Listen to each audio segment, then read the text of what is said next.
Shalom, cet enseignement a été mis sur pied afin que vous aussi vous en bénéficiez de l'enseignement sur le discernement. Bonne dégustation, shalom, shalom, shalom.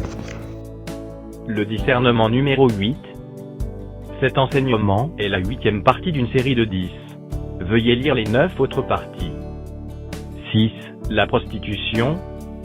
2 Corinthiens chapitre 2, versets 14 à 17. Verset 14. Grâce soit rendue à Dieu, qui nous fait toujours triompher en Christ, et qui répand par nous en tout lieu l'odeur de sa connaissance. Verset 15. Nous sommes, en effet, pour Dieu, la bonne odeur de Christ, parmi ceux qui sont sauvés, et parmi ceux qui périssent. Verset 16. Aux uns, une odeur de mort, donnant la mort. Aux autres, une odeur de vie, donnant la vie. Et qui est suffisant pour ces choses. Verset 17. Car nous ne falsifions point la parole de Dieu, comme font plusieurs. Mais c'est avec sincérité, mais c'est de la part de Dieu, que nous parlons en Christ devant Dieu. 6.1. Les assemblées prostituées. Quand tu visites ces assemblées aujourd'hui, tu n'arrives plus à distinguer qui est femme et qui est homme. Tous sont en pantalon. Dès que tu les reprends, certains te disent que Dieu ne regarde qu'au cœur, d'autres te disent que tu vis encore sous la loi, d'autres encore te disent que rien ne prouve que le pantalon est un habillement d'homme. Les plus intelligents t'expliquent plutôt qu'il y a des pantalons, modèle femme. Pour vous qui voulez craindre Dieu, sachez que c'est une abomination aux yeux de Dieu, que d'être au milieu des saints, sans être en mesure de distinguer clairement qui est femme et qui est homme. Cette compromission fait que même les quelques vraies assemblées du Seigneur Jésus-Christ ne sont plus très différentes des assemblées apostates. Quand vous allez dans une assemblée des démons, vous n'arrivez pas à distinguer qui est homme et qui est femme. Les hommes comme les femmes sont en pantalon, ont des cheveux tressés, des oreilles percées portant des boucles, etc. Vous voyez des hommes avec des cheveux longs, parfois attachés derrière la tête, vous voyez des femmes avec des cheveux courts, etc. Tu viens dans une assemblée de chrétiens, qui évitent certaines des abominations que je viens de citer, mais jusque-là, tu n'arrives pas à distinguer qui est homme et qui est femme. Les hommes comme les femmes sont en pantalon. Ils sont incapables de demeurer fidèles à Dieu dans des moindres choses. Ils sont incapables de se montrer différents de ceux qui se moquent de Dieu, ils sont incapables de se conduire comme la lumière du monde, ils sont incapables de se conduire comme le sel de la terre, ils sont incapables d'être un modèle pour le monde. Où est donc la différence entre vous et les païens? Et quand tu attires leur attention, ils tentent de démontrer que tu es encore sous la loi. Tout ce que les gens ne veulent pas mettre en pratique, ils le balancent dans la loi. Ils ont une poubelle aujourd'hui qui s'appelle la loi, dans laquelle ils balancent tous les aspects de la parole de Dieu, dont la pratique ne les arrange pas. Que le Seigneur touche le cœur de ses enfants. 6.2. Que dit Dieu de la tenue de la femme? Deutéronome, chapitre 22 verset 5. Une femme ne portera point un habillement d'homme, et un homme ne mettra point des vêtements de femme. Car quiconque fait ces choses est en abomination à l'Éternel, ton Dieu.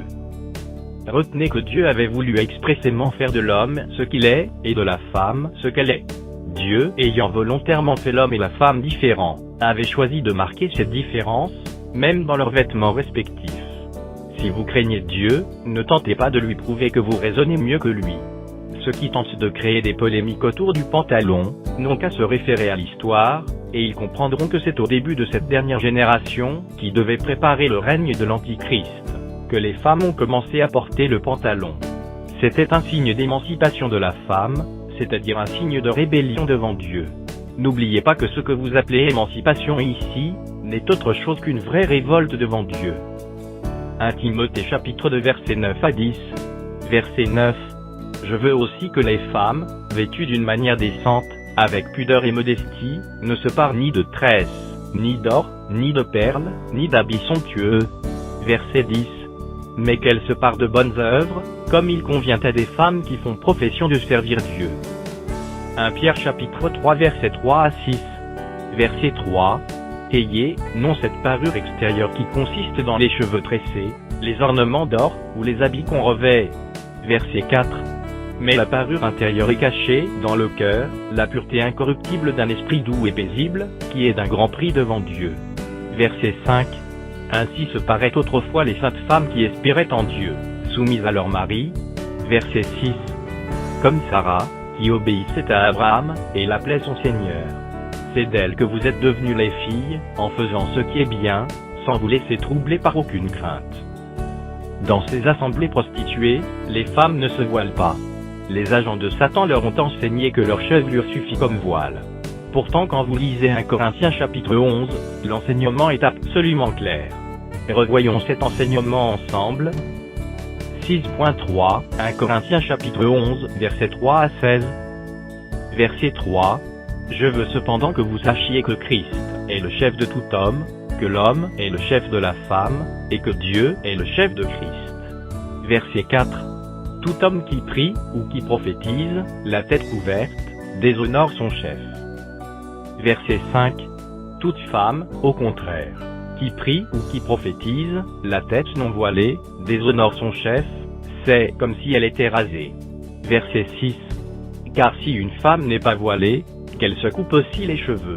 Or, s'il est honteux pour une femme d'avoir les cheveux coupés ou d'être rasée, qu'elle se voile. Verset 7. L'homme ne doit pas se couvrir la tête, puisqu'il est l'image et la gloire de Dieu, tandis que la femme est la gloire de l'homme. Verset 8. En effet, l'homme n'a pas été tiré de la femme, mais la femme a été tirée de l'homme. Verset 9. Et l'homme n'a pas été créé à cause de la femme, mais la femme a été créée à cause de l'homme. Verset 10. C'est pourquoi la femme, à cause des anges, doit avoir sur la tête une marque de l'autorité dont elle dépend. Verset 11. Toutefois, dans le Seigneur, la femme n'est point sans l'homme, ni l'homme sans la femme. Verset 12. Car, de même que la femme a été tirée de l'homme, de même l'homme existe par la femme, et tout vient de Dieu. Verset 13. Jugez en vous-même, est-il convenable qu'une femme prie Dieu sans être voilée? Verset 14. La nature elle-même ne vous enseigne-t-elle pas que c'est une honte pour l'homme de porter de longs cheveux? Verset 15. Mais que c'est une gloire pour la femme d'en porter, parce que la chevelure lui a été donnée comme voile. Verset 16. Si quelqu'un se plaît à contester, nous n'avons pas cette habitude, non plus que les églises de Dieu. Chaque fois, les agents de Satan laissent tout ce qui est enseigné du verset 3 au verset 14, et s'acharnent sur le verset 15, dont ils tordent le sens, comme ils le font des autres passages, chaque fois que cela ne les arrange pas. Dans le verset 15, le Seigneur nous rappelle encore bien la place de la femme dans son plan. Dès la création, Dieu a donné à la femme une position de soumission par rapport à l'homme. Et la longue chevelure de la femme est là, pour lui rappeler chaque fois sa position par rapport à l'homme, qui est son chef. Ceci veut dire que de manière naturelle, la femme avec la longue chevelure est voilée devant l'homme. Parce que cette chevelure lui a été donnée comme voile, c'est-à-dire comme signe de soumission. Mais dans la présence de Dieu, la femme doit se voiler, ce qui n'a plus rien à faire avec le voile que représente sa chevelure. Et comme Satan ne peut jamais réussir à détourner la parole de Dieu, les versets 5 et 6 rendent l'enseignement plus que clair, et ferment les bouches de ces démons. Pour vous aider à mieux comprendre la stupidité de ces sorciers pasteurs, qui s'obstinent à démontrer que le voile dont il est question ici, c'est la chevelure de la femme, je vous invite à faire cette petite vérification. Dans les versets 5 et 6, remplacez chaque mot « voile » que vous rencontrerez par le mot « cheveux » et vous aurez le résultat ci-dessous. Verset 5. Toute femme, au contraire, qui prie ou qui prophétise, la tête, sans cheveux, déshonore son chef, c'est comme si elle était rasée. Verset 6. Car si une femme n'a pas de cheveux, qu'elle se coupe aussi les cheveux. Or, s'il est honteux pour une femme d'avoir les cheveux coupés ou d'être rasée, qu'elle se... Je vous laisse combler le vide. Vous venez de découvrir la grande idiotie des agents de Satan. En essayant de détourner la parole de Dieu pour égarer le peuple, ils se rendent bien idiots. En d'autres termes, pour réussir à tordre le sens de la parole de Dieu dans le but de perdre ceux qui les suivent, ces démons sont obligés de flirter avec l'imbécilité, comme vous venez de le constater. Malgré le fait que Dieu a choisi de rendre cet enseignement absolument clair, les pasteurs démons, comme ils sont là pour s'opposer à Dieu, ne manquent pas quoi dire pour détourner les enfants de Dieu. Certains démons vous diront que c'était pour les Corinthiens, en vous expliquant des bêtises, d'autres vous diront que c'est Paul qui avait dit. 6.4. Autres éléments pour reconnaître les pasteurs sorciers. À ceci bien aimés, vous reconnaîtrez des pasteurs sorciers, dès que vous rencontrez un pasteur qui vous détourne de la parole de Dieu en vous disant que c'est Paul qui a dit, ou que c'était pour les Corinthiens, sachez que vous avez affaire à un sorcier. Il n'y a dans la Bible ni parole de Pierre, ni celle de Jean, ni celle de Jacques, ni celle de Paul. La Bible tout entière est la parole de Dieu. Retenez aussi qu'il n'y a dans la Bible ni parole pour les Corinthiens, ni parole pour les Galates, ni parole pour les Éphésiens. Toute la parole de Dieu s'adresse à chaque enfant de Dieu, et tout vrai serviteur de Dieu, semence de Jésus-Christ, le sait. Ne tombez donc plus jamais dans les pièges des démons qui n'ont pour mission que de vous monter contre Dieu afin que vous soyez frappés. Voici un autre élément qui vous aidera à reconnaître des pasteurs sorciers. Chaque fois qu'ils sont incapables de soutenir par la Bible la folie qu'ils enseignent, ils vous disent que certains manuscrits ont dit que dès que vous rencontrez un pasteur qui vous détourne de la parole de Dieu en vous évoquant ce que certains manuscrits ont dit, sachez que vous avez affaire à un sorcier. La Bible que le Seigneur nous a laissée, ils ne la connaissent pas, ce sont les autres manuscrits qu'ils croient connaître. La Bible, seul et unique livre que Dieu a mis à notre disposition, ils sont incapables de la comprendre, mais ils enseignent, même ce que disent d'autres manuscrits. Voilà comment vous reconnaissez des sorciers. 6.4.1 Il a volé mes membres. Voici un langage avec lequel vous reconnaîtrez les serviteurs de Satan, il a volé mes membres. Dès que vous entendez un soi-disant pasteur tenir ce langage, sachez qu'il est du malin. Tous sont tellement animés par la cupidité, que les choses de Dieu leur sont totalement étrangères.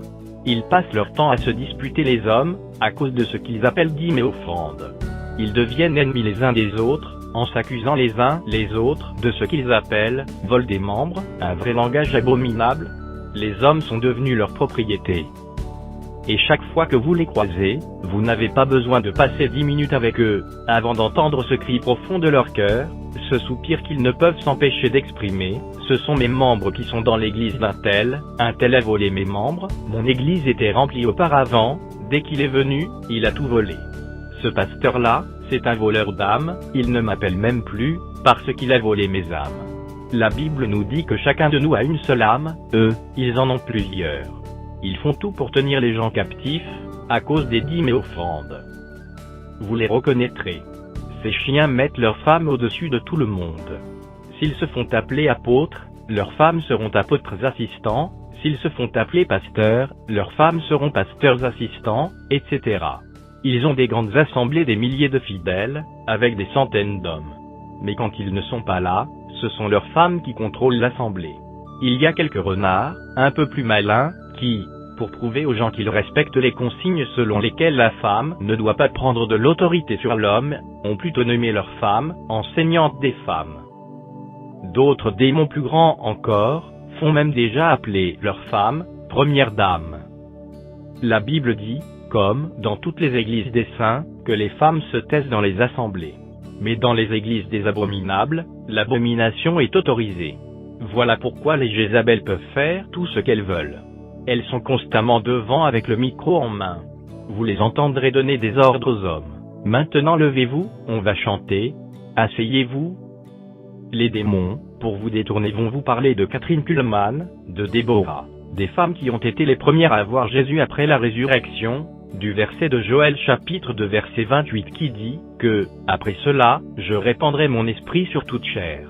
Vos fils et vos filles prophétiseront, vos vieillards auront des songes, et vos jeunes gens des visions, etc.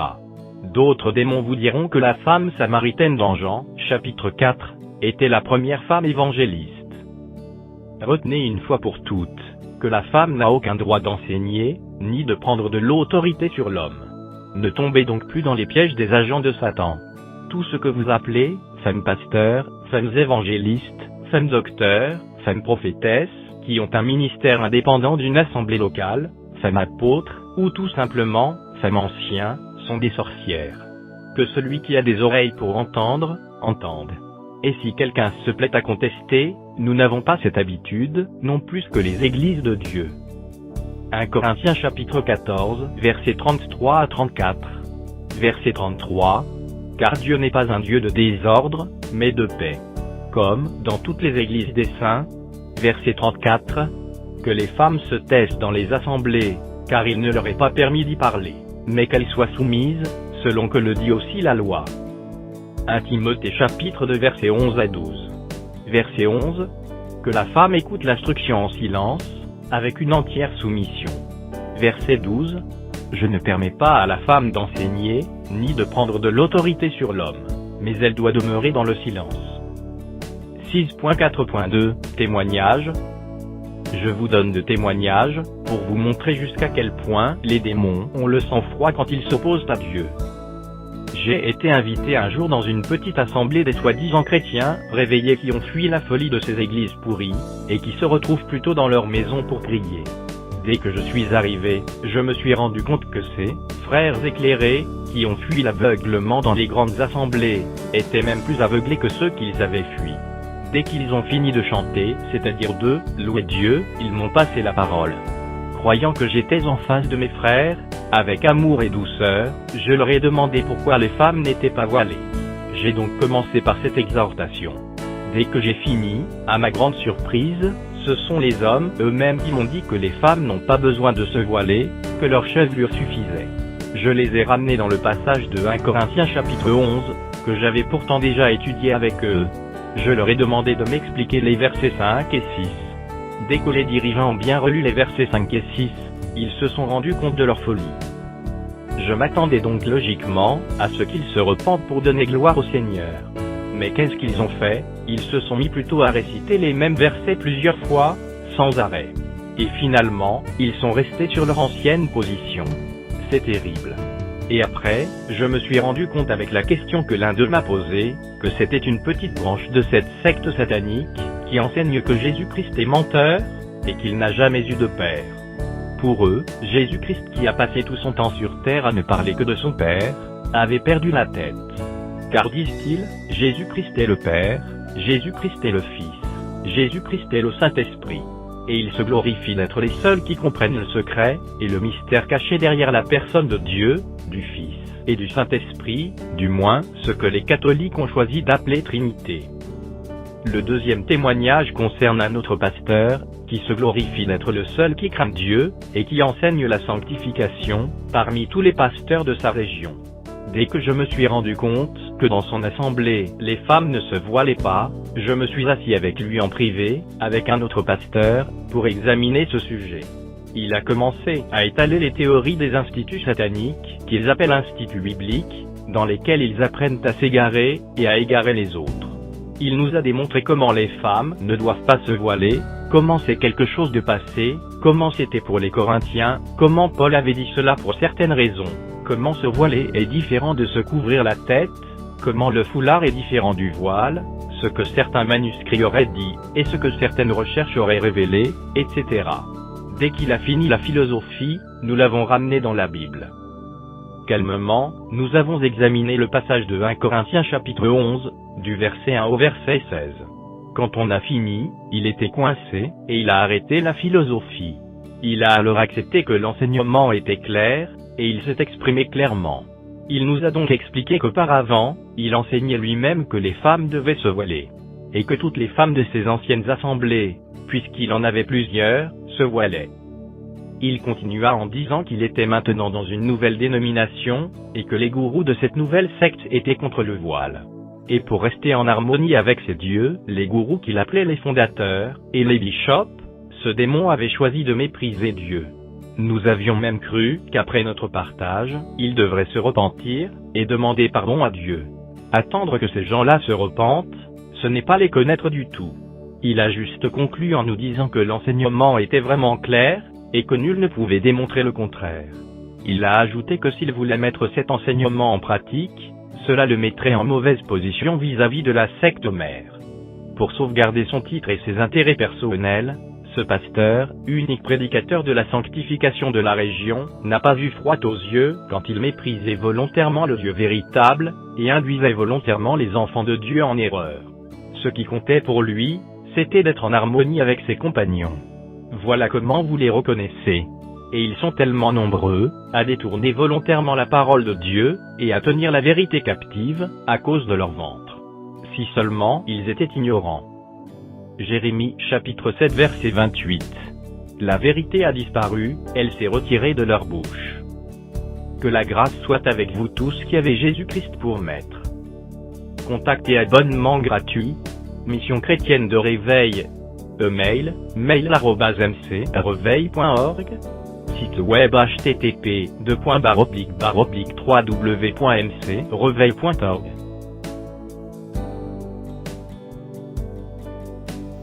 J'espère que vous avez aimé l'enseignement sur le discernement.